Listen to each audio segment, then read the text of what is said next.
والصلاة والسلام على سيد الأنبياء والمرسلين وعلى آله الطيبين الطاهرين وأصحابه الراشدين المهديين. أما بعد فأعوذ بالله من الشيطان الرجيم. بسم الله الرحمن الرحيم. فاصدع بما تؤمر وأعرض عن المشركين إنا كفيناك المستهزئين. صدق الله مولانا العظيم. إن الله وملائكته يصلون على النبي يا أيها الذين آمنوا صلوا عليه وسلموا تسليما.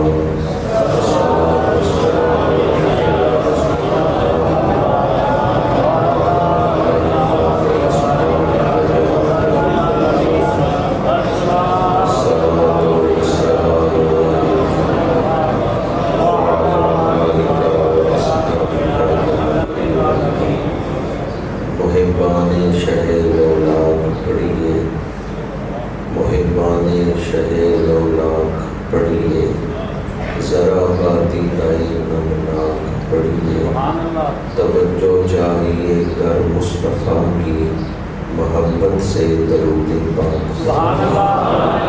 توجہ چاہیے گر مصطفیٰ کی محبت سے درود پاک پڑھیے. السلام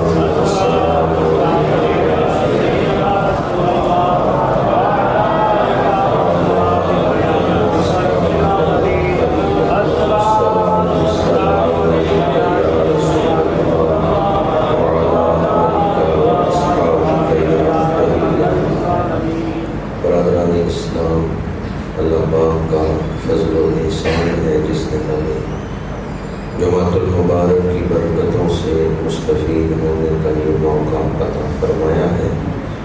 دعا ہے کہ خالق کائنات آج کے دن نازل ہونے والی رحمتیں ہم سب کو عطا فرمائے. آج میں اس موضوع پر آپ کے سامنے گفتگو کر رہا ہوں.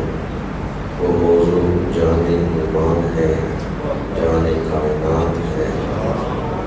موضوع ہے کہ میرا تو سب کچھ میرا نبی ہے. میرا تو سب کچھ میرا نبی ہے. چند گھڑیاں اس موضوع پر گفتگو کروں گا. اللہ تعالی حق کوئی کی توفیق عطا فرمائے. کچھ عرصہ سے 1985-86 سے اسلام پر جو مختلف حملے ہو رہے ہیں ان میں ایک صورت دشمنان اسلام نے یہ اپنائی ہے کہ سیرت نبوی پر اور حضور کی ذات پاک پر معاذ اللہ بے ادبی اور گستاخی کے تیر برساتے ہیں. تو اسی حوالے سے گزشتہ ہفتے میں انڈیا کے اندر ایک عورت نے گستاخانہ جملے بولے اور عالم عرب نے اس پر شدید احتجاج کیا. پاکستان نے بھی اور پوری دنیا سے عالم اسلام نے اس پر شدید احتجاج کیا. چند گھڑیاں تحفظ ناموس رسالت کے حوالے سے گفتگو کر رہا ہوں. لیکن ناموس رسالت کا جو تحفظ ہے اس کو سمجھنے سے پہلے شعور ناموس رسالت ضروری ہے تاکہ تحفظ ناموس رسالت کے لیے دل میں جذبہ پیدا ہو سکے. جب یہ بات سمجھ آ جائے گی کہ ناموس رسالت ہے کیا، شعور ہوگا، تو پھر تحفظ کا بھی جذبہ پیدا ہوگا. کیوں ہم تحفظ ناموس رسالت کے لیے آواز اٹھاتے ہیں؟ اس کے لیے پہلے شعور ناموس رسالت ضروری ہے. اللہ کریم نے انسانوں کی ہدایت کے لیے انبیاء کرام کو بھیجا اور سب سے آخر میں ہمارے آقا کریم صلی اللہ علیہ وآلہ وسلم دنیا میں تشریف لائے ختم نبوت کا تاج پہن کر۔ آپ نے مخلوق کا ٹوٹا ہوا تعلق خالق کے ساتھ جوڑ دیا۔ آپ کے وجود پاک سے دنیا کو کیا کچھ ملا ہے، اگر ساری زندگی بیان کرتے رہیں تو زندگی ختم ہو جائے گی، برکات وجود نبوی کا بیان ختم نہیں ہوگا۔ کائنات کا راز پتہ چلا، خالق کی پہچان ہوئی، موت کے بعد آنے والی زندگی کا عرفان حاصل ہوا تو سب حضور کے وجود پاک سے ہی حاصل ہوا۔ میرے آقا کریم نے حلال اور حرام میں فرق کرنا سکھایا۔ میرے آقا کریم نے پاک اور ناپاک، طہارت اور نجاست، ان دونوں میں فرق کرنا سکھایا۔ حضور نے دنیا کو جہالت سے نکال کر علم کے راستے پہ ڈال دیا۔ آج دنیا میں جتنی بھی علمی ترقی ہو رہی ہے، چاہے دنیاوی علم ہے، دینی علم ہے، اس علم کی بنیاد افتتاح حضور نے آ کر کیا ہے، ورنہ دنیا دور جاہلیت سے گزر رہی تھی۔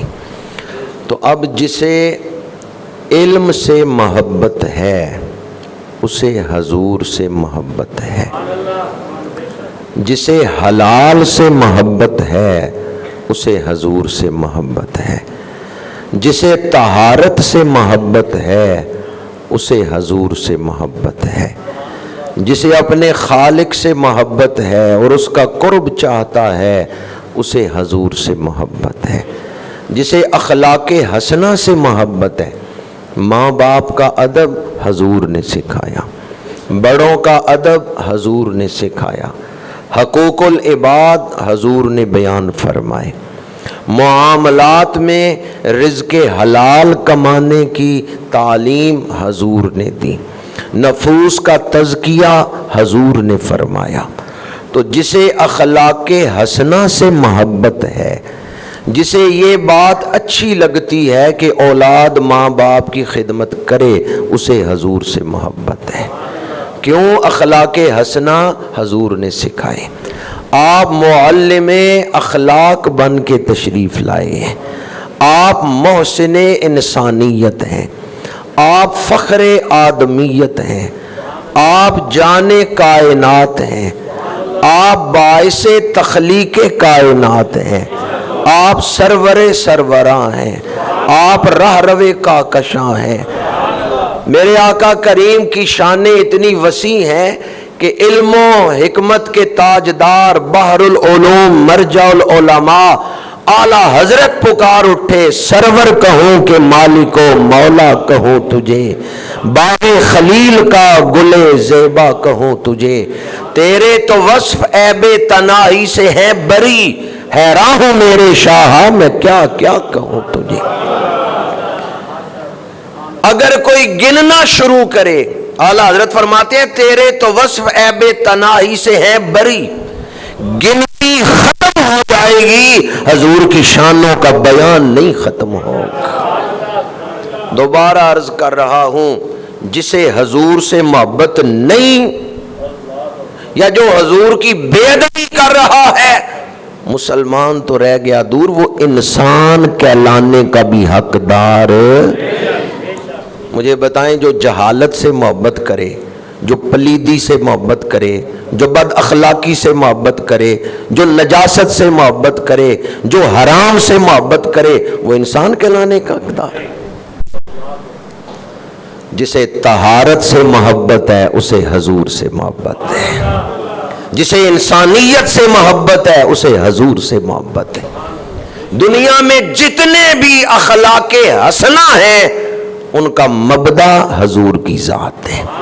بوئست لیتمم حسن الاخلاق، فرمایا میں دنیا کو اچھے اخلاق سکھانے کے لیے بھیجا گیا ہوں۔ کچھ عرصے بعد دنیا کے کسی نہ کسی کونے سے دشمنان اسلام پر حملہ کرتے ہیں، حقیقت یہ ہے کہ کفر اس وقت کانپ رہا ہے. کیوں کانپ رہا ہے؟ کہ اسلام پھیل رہا ہے.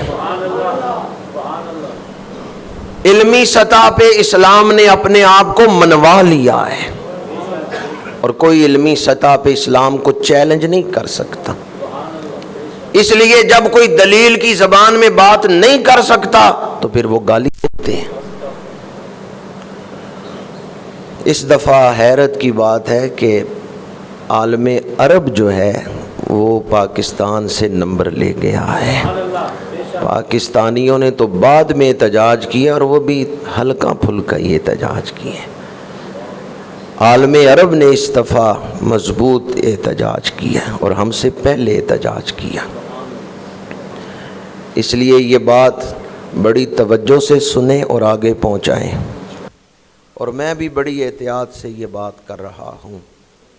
اگر دنیا کے کسی کونے میں حضور کی توہین ہو، گستاخی ہو، آپ سنیں کہ حضور کی گستاخی ہوئی ہے، آپ کا دل تڑپا نہیں، آپ کے خون کی حرارت تیز نہیں ہوئی، آپ کے اندر تڑپ نہیں پیدا ہوئی، آپ نے اس پر اپنی خفقی، ناراضگی اور غضب کا اظہار نہیں کیا، تو جائیں کسی عالم دین کے پاس بیٹھ کے دوبارہ کلمہ پڑھیں. آپ کے اندر ایمان کوئی نہیں، بس پیدائشی مسلمان ہے. مسلمانوں کے گھر پیدا ہو گئے ہیں، نام مسلمانوں والے ہیں، ورنہ اندر ایمان کوئی نہیں. اس لیے کہ اگر ایمان ہوتا وہ حضور کی بے ادبی نہ سنتا، اگر ایمان ہوتا وہ حضور کی گستاخی نہ برداشت کرتا. جب حضور کی بے ادبی کی جائے، حضور کی توہین کی جائے اور آپ ٹھنڈے ٹھار بیٹھے رہے، آپ کے اندر کوئی حرارت ہی پیدا نہ ہو، آپ کے اندر کوئی جذبائی انگڑائی نہ لے، آپ کے اندر جوش ایمان پیدا نہ ہو، تو جائیں کلمہ دوبارہ پڑھیں. اندر ایمان کوئی نہیں ہے، آپ صرف مسلمانوں کے گھر پیدا ہو گئے. ورنہ اندر ایمان ہوتا تو وہ یہ کہتا نماز اچھی، روزہ اچھا، زکوٰۃ اچھی، حج اچھا، مگر میں باوجود اس کے مسلمان ہو نہیں سکتا. نہ جب تک کٹ مروں خواجہ بطحاں کی عزت پر، خدا شاہد ہے کامل میرا ایمان. میرا تو سب کچھ ہمیں حضور سے بڑھ کر کوئی چیز پیاری. میرا تو سب کچھ، یہ ایمان کی صدا ہے.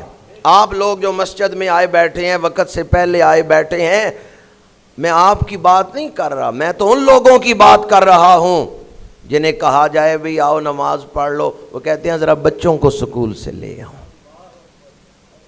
اگر آپ صحابہ کے دور میں ہوتے تو پھر کیا بنتا؟ کہتے دشمن آ رہا ہے چلو احد کے میدان میں، تو آج کا مسلمان کہتا میں ذرا دکان دیکھاؤں. ہمیں آج اپنے کام ضروری ہے نا، اور ہمیں احساس نہیں ہے کہ ہمارے ایمان پر حملہ ہوا. اقبال کہتے ہیں در دل مسلم مقام مصطفیٰ است، آبروئے ما ز نام مصطفیٰ است. میرے آقا کریم صلی اللہ علیہ وآلہ وسلم کی جو عزت پاک ہے وہ اللہ کی عزت ہے. حضور کی بیعت اللہ کی بیعت، حضور کی اطاعت اللہ کی اطاعت، حضور کا بلاوا اللہ کا بلاوا، اور حضور کا دروازہ اللہ کا دروازہ. تو اسی طرح جو عزت مصطفیٰ ہے وہ عزت خدا ہے.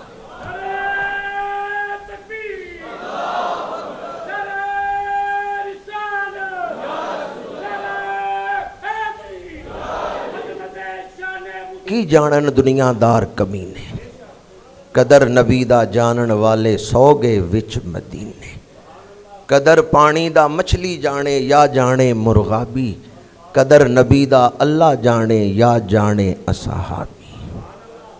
قدر نبی دا ایک ہی جانن دنیا دار کمین.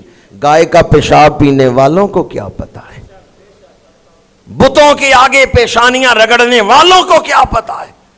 قدر نبی دا ایک ہی جانن دنیا دار کمینے. اللہ نے کائنات میں حضور جیسا کوئی دوسرا بنایا ہی نہیں. شاہکار ربوبیت وجود مصطفیٰ ہے. قدرت کی شاہکاری، قدرت کی ربوبیت کا نمونہ دیکھنا ہو تو وجود مصطفیٰ کو دیکھ لیں. حضور کی صورت جیسی کسی کی صورت نہیں، اور حضور کی سیرت جیسی کسی کی سیرت. میرا تو سب کچھ. حضور کی ذات پاک پہ حملہ ہو اور مسلمان خاموش بیٹھا رہے جیسے ہوا ہی کچھ نہیں، تو پھر ہمیں سینے میں جھانکنا چاہیے ایمان بھی ہے یا نہیں. حضرت عیسیٰ علیہ السلام والدہ کی گود میں ہیں. بنی اسرائیل نے اعتراض کیا بغیر نکاح کے بچہ کہاں سے لائی ہو؟ فاشارت الیہ، حضرت بی بی مریم نے اشارہ کیا. قال انی عبد اللہ آتانی الکتاب وجعلنی نبیا. ماں پر اعتراض ہو، ماں پر تہمت لگے تو شیر خارگی کی عمر میں بولنا، جواب دینا، یہ نبیوں کی سنت ہے. حضرت عیسیٰ چپ رہے ہیں. عمر کتنی ہے؟ دودھ پیتے بچے ہیں، بول رہے ہیں. اعتراض کرنے والوں کو جواب دے رہے ہیں. اعتراض کرنے والوں کو جواب دے رہے ہیں. اور عمر کتنی ہے؟ شیر خار کی، ماں کی گود میں ہے. ماں پر اعتراض ہو، ماں پر تہمت لگے تو ماں کی گود سے شیر خارگی کی عمر میں بھی بول پڑنا، جواب دینا، یہ حضرت عیسیٰ کی سنت ہے، یہ نبیوں کی سنت ہے. ماں کی عزت کا تحفظ کرنا نبیوں کی سنت ہے. ہماری ماں ام المومنین، معلمہ اسلام، عابدہ، زاہدہ، عارفہ، حضرت سیدہ عائشہ صدیقہ رضی اللہ تعالی عنہا پر ایک ہندو عورت نے معاذ اللہ ان کی بے ادبی کی ہے. کیا ہمارا فرض نہیں کہ ہم جواب دیں؟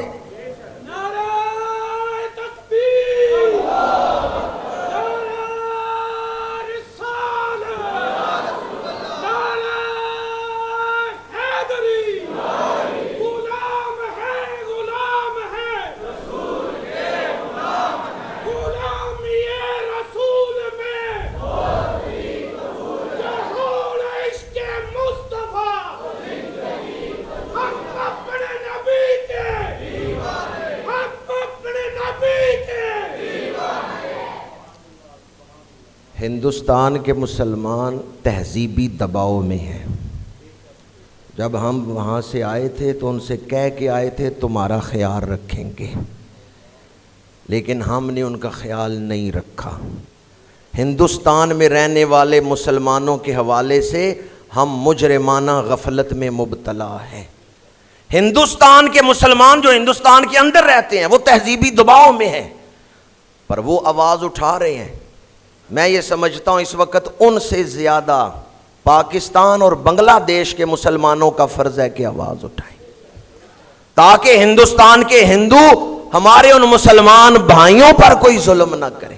وہاں احتجاج ہو رہے ہیں، وہاں مسلمان شہید بھی ہو رہے ہیں، زخمی بھی ہو رہے ہیں. کبھی عالمی میڈیا سن کے دیکھے، پاکستان میں وہ ساری خبریں نہیں آ رہی، میڈیا کنٹرول ہے. مسلمان شہید بھی ہو رہے ہیں اس وقت، مسلمان گرفتار بھی ہو رہے ہیں.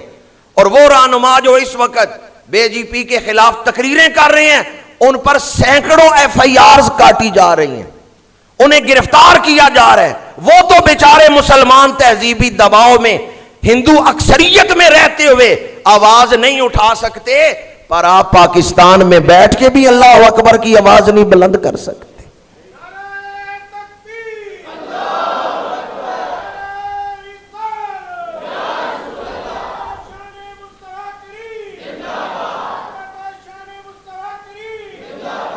میرے آقا کریم نے فرمایا میری امت میں سب سے نرم دل ابو بکر ہے، ارحم امتی بے امتی ابو بکر ہے. فرمایا میری امت میں سب سے رحم دل کون ہے؟ باپ سامنے ہے، باپ نے کلمہ نہیں پڑھا، باپ نے جو جملہ بولا اس کا مفہوم سنا رہا ہوں، ابو بکر تو نے اپنا سارا مال اپنے نبی پہ ہی لٹا دیا ہے، اولاد کا خیال ہی نہیں۔ آپ نے دھکا مارا باپ کا۔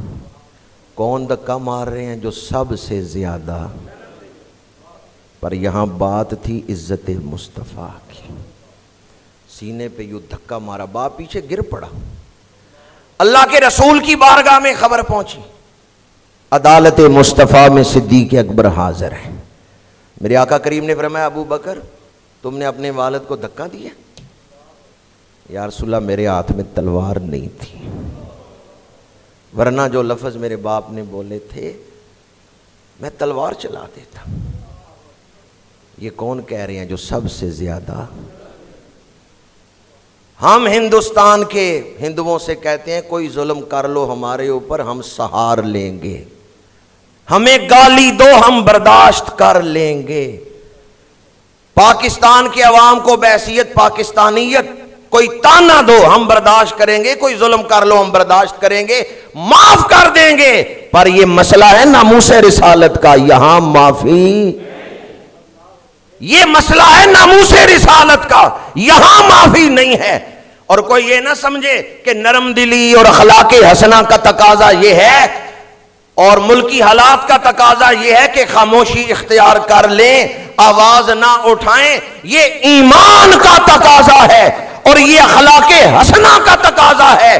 اگر انسانیت کو بچانا ہے تو عزت رسول کو بچانا ہے، اگر اخلاق حسنہ کو بچانا ہے تو ناموس رسالت کی حفاظت کرنی ہے، اگر آپ نے معاشرے میں حلال اور حرام کے فرق کو بچانا ہے، اس تمیز کو بچانا ہے تو ناموس رسالت کی حفاظت کرنی ہے۔ اس لیے آج ہم بارے دیگر تجدید عہد وفا کرتے ہیں کہ میرا تو سب کچھ، میرا تو سب کچھ۔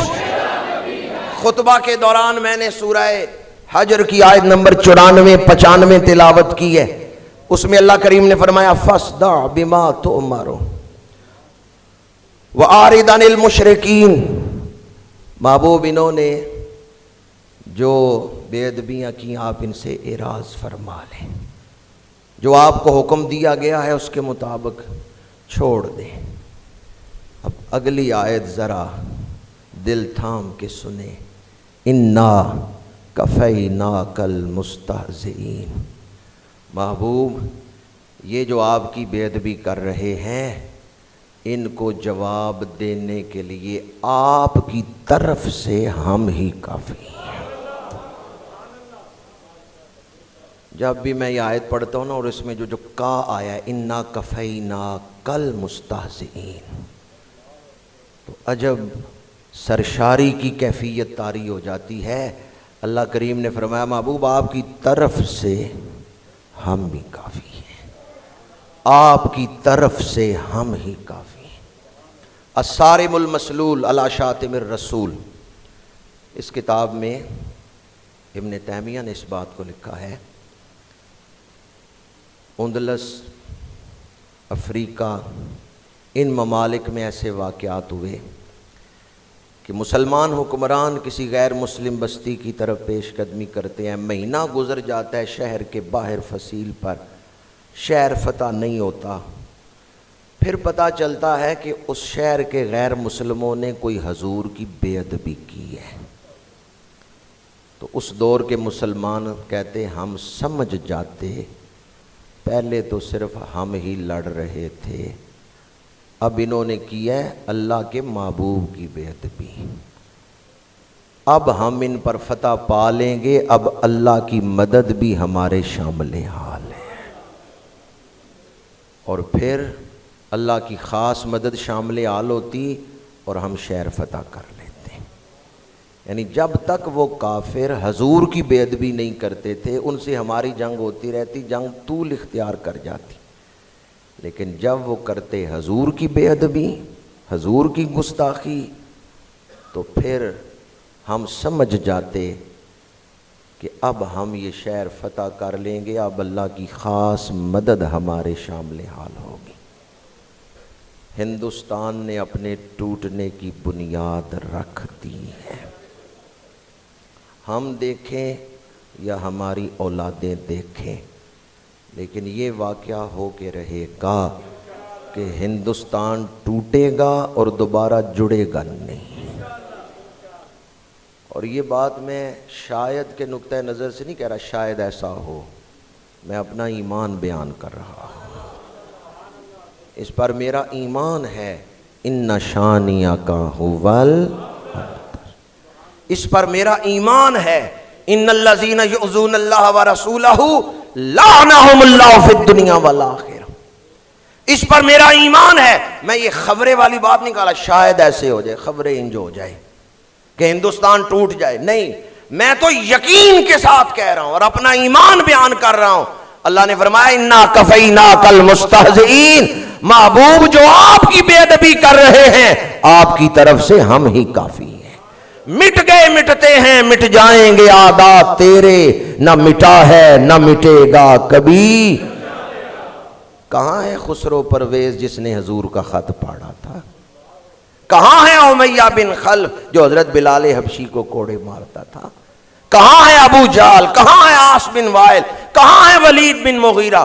تاریخ پڑھ کے دیکھیں، جنہوں نے حضور کی بے ادبی کی اس وقت کافروں کے دلوں میں وقتی طور پر کچھ دیر ان گستاخوں کا اثر رہا، پھر گستاخی کرنے والے بھی مٹ گئے، ان کی گستاخی کا اثر بھی مٹ گیا اور حضور کا ذکر بڑھتا جا رہا ہے، حضور کا ذکر بڑھتا جا رہا ہے۔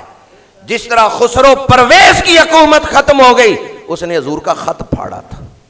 میرے آقا کریم نے فرمایا مزق کتابی مزق اللہ ملکہ، اس نے میرا خط پھاڑا ہے، اللہ نے اس کی مملکت کے ٹکڑے ٹکڑے کر دیے۔ اور یہاں بھی حکومت کی ترجمان عورت نے بے ادبی کی ہے، گستاخی کی ہے۔ انشاءاللہ ہندوستان ٹوٹے گا۔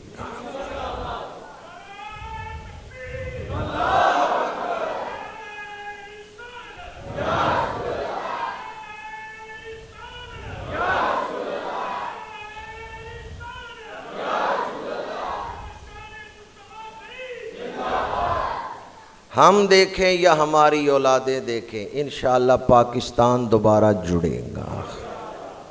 یہ مشرقی اور مغربی پاکستان پھر ایک بڑا پاکستان بنے گی، کشمیر ان میں شامل ہوگا، پاکستان مضبوط ہوگا انشاءاللہ، اس پر بھی میرا ایمان ہے۔ اور ہندوستان ٹوٹے گا، ہندوستان ٹکڑے ہوگا، اس پر بھی میرا ایمان ہے، کیونکہ میرا ایمان ہے اس پر ان شانئک ھوال ابتر۔ بعض لوگ اس وقت عالمی میڈیا پڑھ کے دیکھیں، سن کے دیکھیں، وہ اس بدبخت عورت کے ساتھ کھڑے ہونے کی بات کر رہے ہیں اور اس کو آزادی رائے کا نام دے رہے ہیں، کہتے ہیں یہ آزادی رائے ہے۔ تو یہ فکری دھاندلی ہے کہ توہین کو آزادی رائے کہا جائے، یہ فکری کرپشن ہے، فکری دھاندلی ہے کہ آزادی رائے کو کہہ دیا جائے کہ یہ توہین ہے، یا توہین کو کہہ دیا جائے یہ آزادی رائے ہے۔ توہین اور چیز ہے، آزادی رائے اور چیز ہے۔ اسلام انسانی عقل، انسانی فہم، اس کو پروان چڑھاتا ہے۔ بڑی توجہ سے میری بات سنیں۔ بعض لوگ یہ اعتراض کر رہے ہیں کہ جی کوئی غیر مسلم اسلام پڑھنا چاہتا ہے، سیکھنا چاہتا ہے، اسے چیزیں سمجھ نہیں آتی، وہ کوئی ایسی بات کرتا ہے مسلمان بھڑک اٹھتے ہیں۔ آزادی رائے اور چیز ہے، تانا دینا، بے ادبی کرنا، توہین کرنا اور چیز ہے۔ جہاں تک تعلق ہے آزادی رائے کا، کوئی اسلام سیکھنا چاہتا ہے، اس کو کوئی اسلام کا مسئلہ سمجھ نہیں آ رہا، کوئی حکم سمجھ نہیں آ رہا، وہ اس کے بارے میں پوچھنا چاہتا ہے، اس کے سوال کا جواب دینا، اس کو مطمئن کرنا، دلیل دینا، یہ علماء کی ذمہ داری ہے۔ مشرق سے لے کے مغرب تک پوری دنیا کے کافر اسلام کے بارے میں کسی غلط فہمی میں مبتلا ہوں، کوئی بات پوچھنا چاہیں بھئی اس کی دلیل دو، یا یہ سمجھاؤ یہ حکم کیوں ہے، دلیل کے ساتھ اس کو جواب دینا، اسلام کھول کے سمجھانا، یہ ہماری ذمہ داری ہے۔ لیکن سوال کرنے والے کی زبان شائستہ ہو، سوال میں بے ادبی والا لفظ نہ ہو، سوال میں بے ادبی والا لہجہ نہ ہو، سوال میں بے ادبی والا انداز نہ ہو۔ ہمارے یہاں مدارس میں درس نظامی میں کتابیں پڑھائی جاتی ہیں، اس میں طلباء سوال کرتے ہیں، استاد جواب دیتے ہیں۔ بہت سارے سوالات ہوتے ہیں، یہ حکم کیوں ہے، یہ حکم کیوں ہے، اس کا راز کیا ہے، اس کا مقصد کیا ہے، استاد کھول کھول کے انہیں مسائل سمجھاتے ہیں۔ تو بعض لوگ اس وقت دنیا میں پراپیگنڈا کر رہے ہیں جی کہ مسلمان بات سننا ہی گوارا نہیں کرتے، یہ آزادی رائے کے مخالف ہیں، یہ زبان بندی چاہتے ہیں۔ نہیں، آپ کوئی سوال کریں اسلام کے بارے میں، ہم اس کا جواب دینے کے پابند ہیں، اور اگر ہم غیر مسلموں کے سوالات کے جوابات اسلام کے بارے میں نہ دے سکیں تو ہم اس منبر پہ بیٹھنے کے اہل ہی نہیں، لائق ہی نہیں۔ اور یہ بات تو میں نے شروع میں کہہ دی تھی کہ علمی میدان میں اسلام اپنے آپ کو منوا چکا ہے، اسلام پہ کوئی اعتراض کیا ہی نہیں جا سکتا، ہر بات روزے روشن کی طرح واضح ہے، ستھری ہے۔ جسے کہتے ہیں نا اعتراض، کوئی اعتراض ہو ہی نہیں سکتا، یوں ہی گھڑ کے جھوٹی باتیں منسوب کر دیتے ہیں، یوں ہی توڑ پھوڑ کے جذبات کو بھڑکا کے لوگوں کو اسلام کے مخالف کرتے ہیں، ورنہ اسلام پر کوئی جاندار اعتراض ہو ہی نہیں سکتا، ممکن ہی نہیں ہے۔ قرآن پاک ہے، حضور پاک ہے، قرآن بے عیب ہے، حضور بے عیب ہے، خلقت مبرأ من کل عیب۔ اسلامی تعلیمات روشن اور واضح ہیں۔ اس لیے بار دیگر یہ بات میں اس لیے بھی زور دے کے کہہ رہا ہوں، آپ لوگ جو یہاں بیٹھے ہیں، آپ تو راسخ العقیدہ ہیں، لیکن ہماری نئی نسل جو سوشل میڈیا کو ہی سب کچھ سمجھتی ہے، سوشل میڈیا سے دین سیکھ رہی ہے، ان کے کانوں تک یہ بات پہنچا دیں۔ اسلام کے بارے میں کوئی کنفیوژن پیدا کرے، اسلام کے بارے میں کوئی اعتراض کرے، کسی حکم، کسی شریعت مطہرہ کے پہلو پر کوئی اعتراض کرے، سوال کرے، بس شرط یہ ہے اس کے سوال میں بے ادبی کا پہلو نہ ہو، لفظ شائستہ ہوں، انداز بے ادبی والا نہ ہو۔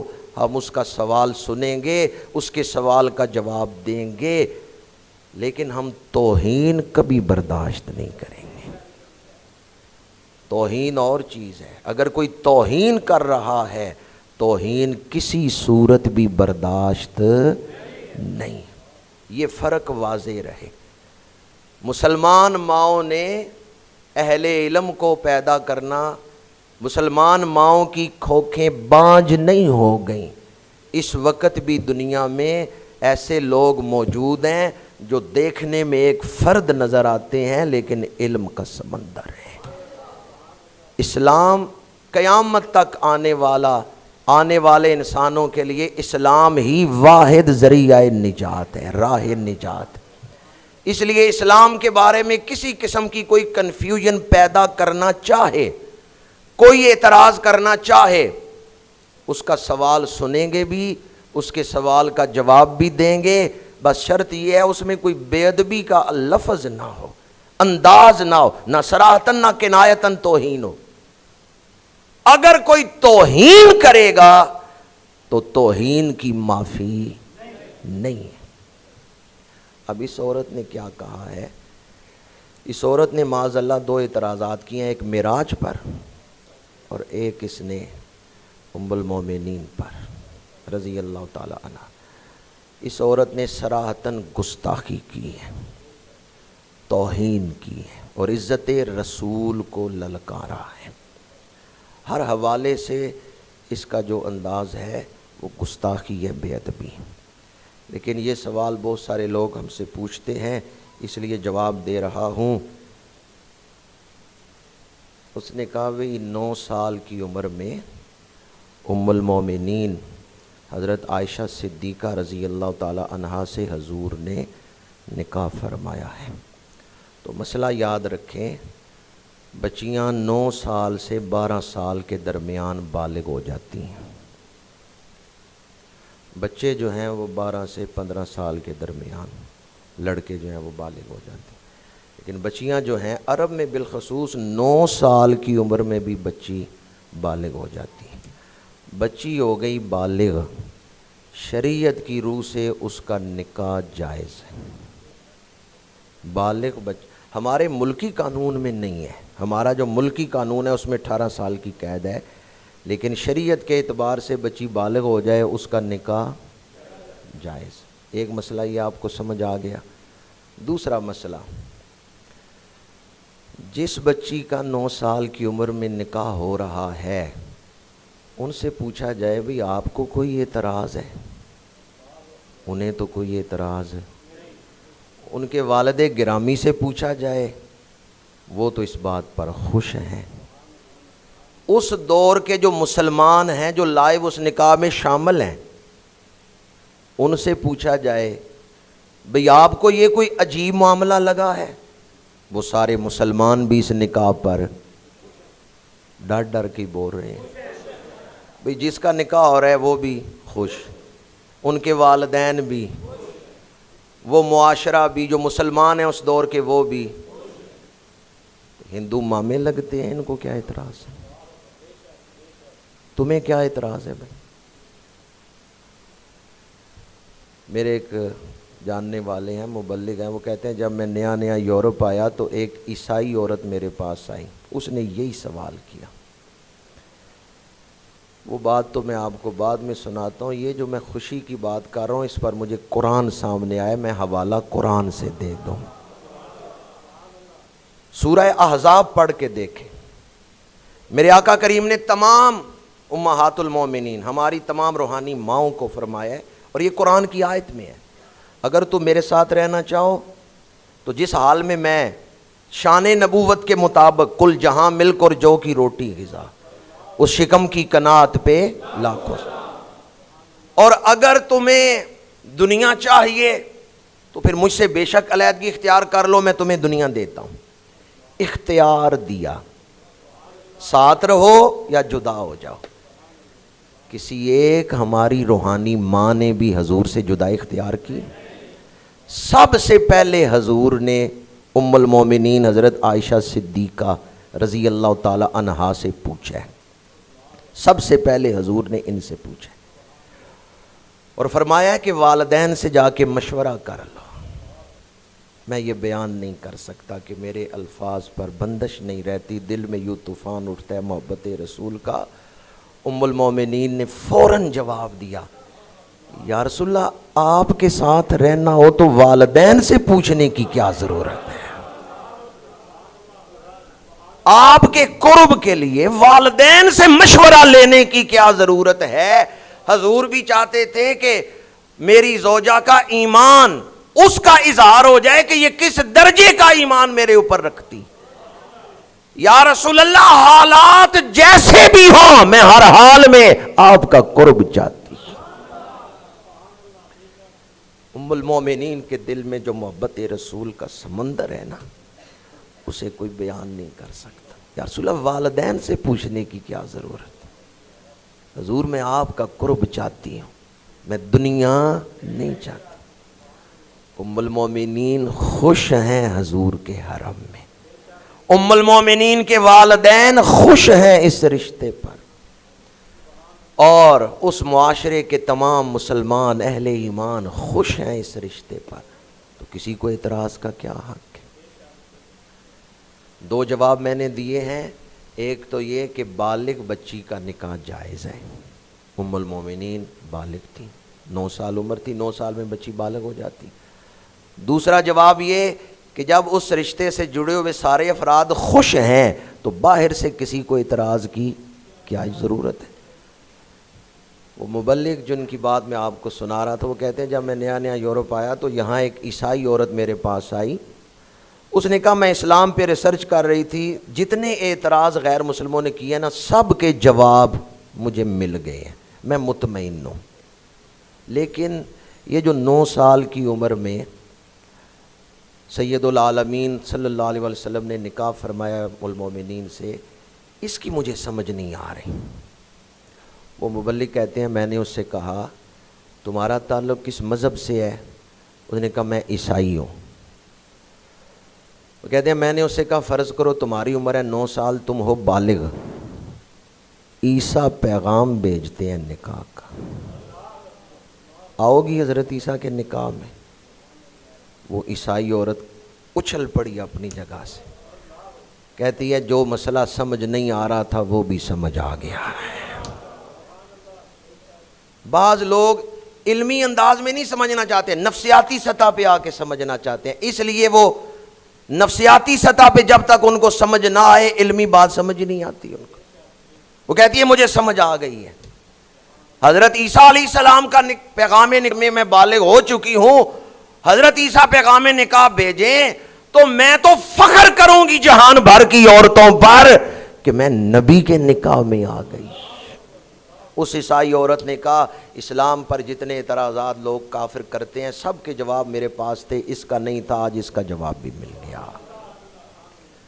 میں نے آپ کو 3-4 جوابات دیے ہیں، اگرچہ اور اس کے کئی پہلو۔ ایک جواب اس کا یہ بھی ہے کہ بعض محدثین نے 9 سال عمر نہیں لکھی، 19 سال عمر لکھی، تو اگر وہ روایت لے لیں 19 سال والی پھر تو اعتراض ویسے ہی، وہ روایت بھی تو موجود ہے، 19 سال والی بھی موجود ہے۔ یہ چوتھا جواب میں آپ کے سامنے دے رہا ہوں۔ میں نے جو پہلے جوابات دیے ہیں وہ 9 سال والی روایت کو ترجیح دیتے ہوئے کہ 9 سال میں نکاح جائز ہے، بچی بالغ ہو گئی ہے، ملکی قانون ٹھیک ہے اپنی جگہ ملکی قانون رہے، لیکن شرعی نقطہ نظر سے جب بچی بالغ ہو گئی ہے نکاح جائز ہے۔ وہ پہلے جو میں نے جوابات دیے وہ 9 سال والی روایت کے حوالے سے، لیکن اگر دوسری روایت محققین نے اس بات کو بھی بیان کیا، اور اس دور کے اندر بھی ایسے محدثین اور محققین ہیں جو 9 سال والی روایت مانتی نہیں، وہ کہتے ہیں 19 سال والی روایت۔ تو جب 19 سال والی روایت مان لیں کہ ام المومنین کی عمر اس وقت 18 یا 19 سال تھی تو پھر کوئی اعتراض باقی رہ گیا؟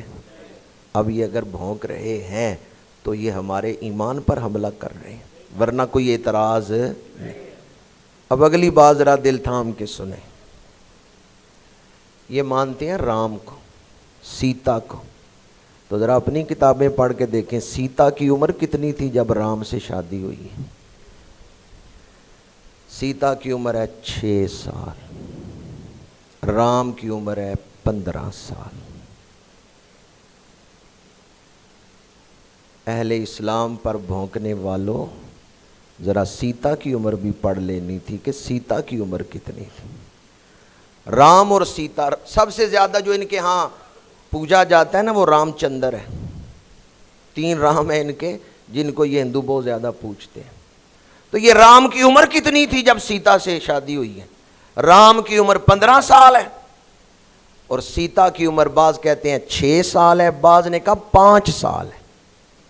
5 سال بھی ہندوؤں نے لکھی ہے، 5 سال کی عمر میں، اور بعض نے کہا 6 سال، دونوں کی عمر میں 9 سال کا فرق تھا۔ اگر رام کی عمر بیان کر دیں 15 سال تو پھر سیتا کی عمر وہ کہتے ہیں 6 سال تھی۔ 6 سال کی عمر میں تمہاری جو سیتا ہے اس کا نکاح ہو رہا ہے۔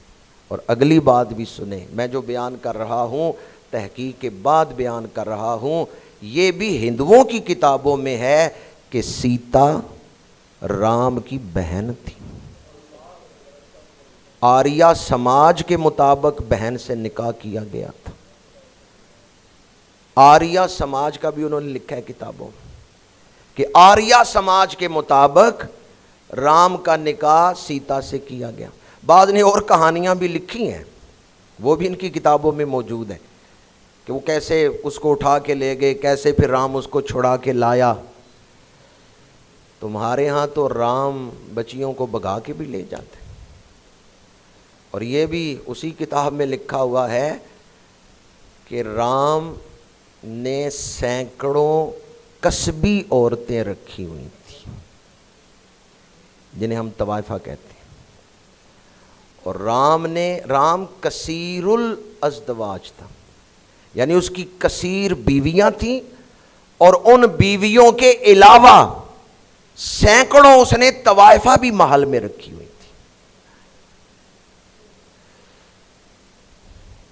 رام کی کہانی بھی پڑھ لینی تھی، سیتا کی کہانی بھی پڑھ لینی تھی.